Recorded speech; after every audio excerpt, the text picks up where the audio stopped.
Like almost everything else in modern life, dating, love, and marriage have been revolutionized by social media. Meeting a significant other online, let alone a future spouse, was once viewed with suspicion and even mild fear. But now, Tinder is consistently one of the highest grossing mobile apps, and it's routine for singles to sift through piles of unfamiliar would-be lovers with the flick of a finger. Tinder has become the great modern matchmaker. A citizen of ancient Rome would have likewise had a definitive source for meeting prospective mates. If anything, the great Roman dating technology was more ubiquitous in its day than Tinder is in ours. Sure, you might meet someone fun at the theater or the circus, but when it came to finding a serious match, a future spouse, whether you were a man or a woman, there would be only one place to go: to the great Roman matchmaker, to the Roman Tinder, your dad. Or, if he wasn't around, maybe your grandpa. Your Pater Familias, the male head of your household, had absolute authority over your marital decisions. Ancient Rome was a profoundly patriarchal society, and if you fell in love with someone your Pater Familias didn't approve of, a marriage would likely never get off the ground, since the arrangement of the ceremony itself would have demanded his close cooperation, and he possessed the power to nullify any marriage he didn't approve of. So, what is your dad looking for in a potential significant other? It depends upon your social class. For the purposes of this video, we're going to focus on the situations faced by Roman citizens. Non-citizens and slaves would have faced totally different and even more restrictive circumstances, enough so that their predicament merits a discussion of its own, and is a topic that we will hopefully return to in a future video. The two basic classes of Roman citizens were the plebeians, those descended from lesser-known families or commoners, and patricians, who were descended from Rome's more ancient, established, and powerful families. The one common factor is that whether plebeian or patrician, your paterfamilias would almost certainly be looking to advance your family status through marriage. Marriage among Romans was much more similar to a business deal than modern marriages. It was generally a practical affair, arranged for the benefit of those entering into the marriage along with the associated families. As a plebeian, your paterfamilias would most likely seek to marry you off to a family that had some amount of established wealth or potentially helpful business or social connections. However, a plebeian would have still had some chance of marrying for romantic love, though the odds would still be fairly slim. Among plebeians with roughly equivalent social status, marrying for love was not unheard of, though romantic love as a concept, as it existed to the Romans, is a bit more often referenced in relation to lovers rather than spouses. More on that in a bit. As a patrician, your paterfamilias would almost certainly choose to marry you to a partner that offered wealth, political connections, or a respected and established nomen, or family name. Every patrician marriage was a political and or business decision, one made to advance the prospects of the family in some way. Love would scarcely enter into the equation, although praise was given to couples whose love drove them to produce more children. The production of children, after all, was the real purpose for Roman marriage. In fact, under Augustus, there was an official award, the Jus Trium Liberorum, bestowed upon married couples who had produced at least 3 children. Children were good, but sons were better. Daughters were not as valuable, since upon marriage, Roman fathers of the bride were expected to pay a dowry to the husband's family. Thus, every daughter represented a potential future expense. And furthermore, daughters didn't carry on the family name. As a consequence, newborn girls were much more commonly exposed or left out to die than newborn boys. There were 3 types of marriage in Rome.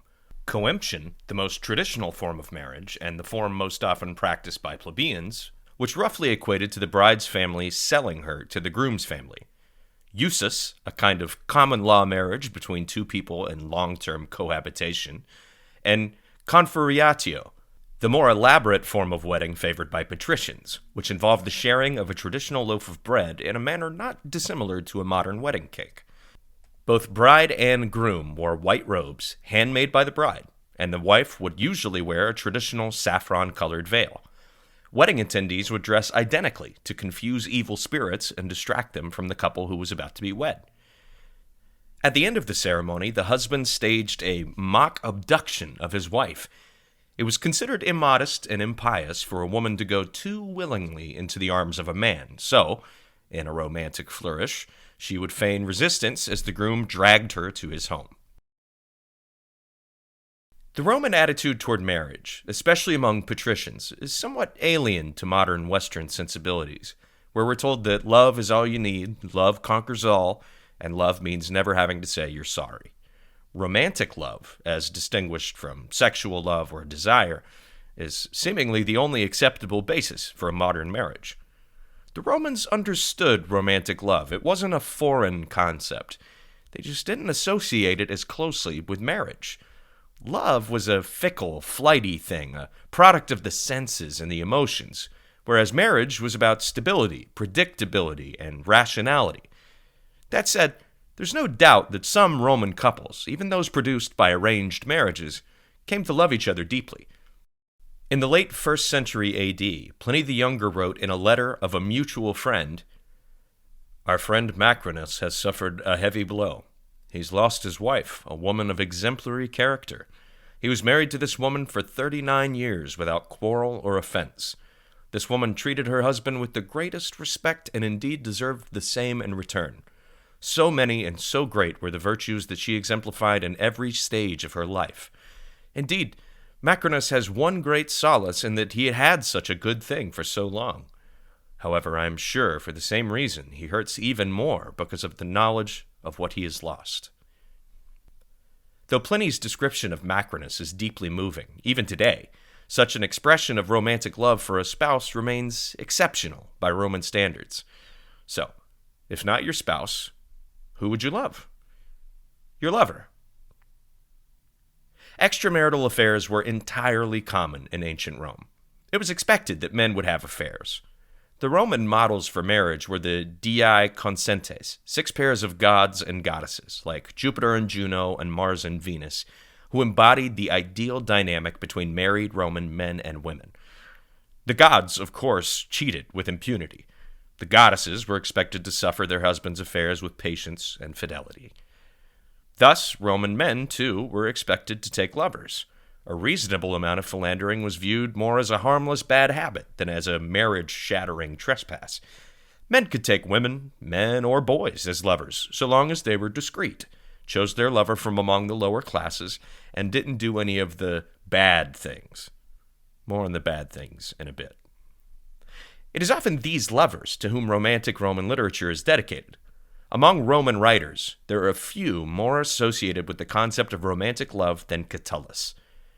Though comparatively little is known about Catullus's own life, he's perhaps most famous for his poems to his lover, a woman he called Lesbia, a pseudonym, most likely, for Claudia Metelli, a married woman. In Catullus's 5th poem, he writes, "Lesbia, come, let us live and love and be deaf to the vile jabber of the ugly old fools. The sun may come up each day, but when our star is out, our night, it shall last forever. Give me 1,000 kisses and another 100, another 1,000 and again 100 more. As we kiss these passionate thousands, let us lose track. In our oblivion, we will avoid the watchful eyes of stupid, evil peasants hungry to figure out how many kisses we have kissed." Here, Catullus could nearly pass for Pablo Neruda. His words clearly parallel more modern ideas of passionate romantic love. However hard he might have tried, though, Catullus in his swooning words could never convince Lesbia to leave her husband. While husband's cheating was to be expected, if ideally done with some discretion, a wife cheating on her husband was unthinkable. Obviously, as Catullus's example demonstrates, it happened. It was just a much bigger deal for a wife to cheat on her husband than the other way around. Roman virtue demanded that a man be virile. In fact, the Latin word for man, vir, is the root of the term. Conquering and strong. A degree of moderate immoderation came with the territory. Female virtues, however, almost exclusively pertained to domesticity and fidelity. They were expected to be submissive, agreeable, and nurturing no matter what, and a woman's passion was regarded as a deeply volatile and dangerous thing. Thus, women were not allowed to drink wine or even appear on stage, lest their desires be awakened to their family's ruination. The unfairness of this setup did not pass completely unnoticed by the Romans. In the 2nd century BC, Plautus wrote in his play Mercator, "I'faith, the women do live upon hard terms, and wretched creatures, on much more unjust ones than the men. For if a husband's been keeping a mistress without the knowledge of his wife, if the wife comes to know it, the husband gets off with impunity. If, unknown to the husband, the wife goes from the house out of doors, a pretext arises for the husband, the marriage is dissolved. I wish the law was the same for the husband as for the wife. For the wife that is a good one is content with one husband, why, any the less should the husband be content with one wife? By my troth, I'd give cause if men were punished in the same way. If any one should be keeping a mistress unknown to his wife, as these women are repudiated who are guilty of a slip, that there should be more divorced men than there are women now. As Plautus notes, a Roman man, discovering an unfaithful wife, could immediately divorce her. The reverse was not true. Though men were held to far fewer standards governing their romantic and sexual behavior than women, they were by no means given free rein. There were laws and powerful social norms governing the conduct of all Roman citizens. Romans were prohibited by law from having sexual relationships with Vestal virgins and immediate family members. It was also a crime to commit raptus, abduction or kidnapping, with the intent to violate the abducted. The fourth major legal prohibition was against stuprum, a more complicated word which implies a serious violation or truly disgraceful conduct. For example, having an affair with a highborn partner rather than a commoner could result in a charge of stuprum. Though not given the force of law, Romans were also governed by a rigid set of norms and expectations that defined acceptable behavior. The grossest violation of gender roles for a Roman man was to assume a passive or receptive role in any sexual interaction, whether with a man or a woman. A Roman man was generally expected to be the one doing things, not the one having things done to them. The latter was considered weak, feminine, and un-Roman. Men were also not permitted to give themselves fully over to licentiousness.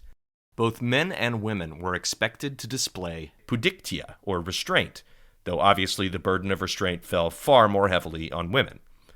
A man who could never ignore his baser impulses was a man who could not govern himself, a weak and irresponsible man who could never be trusted to assume the role of leader. After all, if a man can't govern himself, how can he be expected to take charge of others? Divorce was reasonably common in ancient Rome. Divorce, like marriage, was not a legal matter. A divorce could be instantaneously effected by the consent of both spouses. This mutual separation, a divortium, is the source from which the modern process derives its name. The second kind of divorce, a repudium, was initiated by a single unsatisfied party with cause, typically a man who felt that his wife was unfaithful or insufficiently obedient. Divorce did not carry a significant social stigma, and it wasn't unusual for patricians to be married several times throughout their lives. While not exactly the stuff of modern rom-coms, Roman attitudes toward love and marriage were, like their attitudes toward most things, defined by a kind of rugged pragmatism. Though organized around different customs and morals, we know from an abundance of evidence that ancient Romans still had rich and complicated inner lives, and they formed meaningful lifelong relationships, romantic and otherwise. For more information about Roman attitudes toward love, sex, and beauty, check out our video deep dive into Ovid's Ars Amatori, ancient Rome's best and sometimes still shockingly relevant guide to courtship and dating. Happy Valentine's Day from all of us here at Tribunate.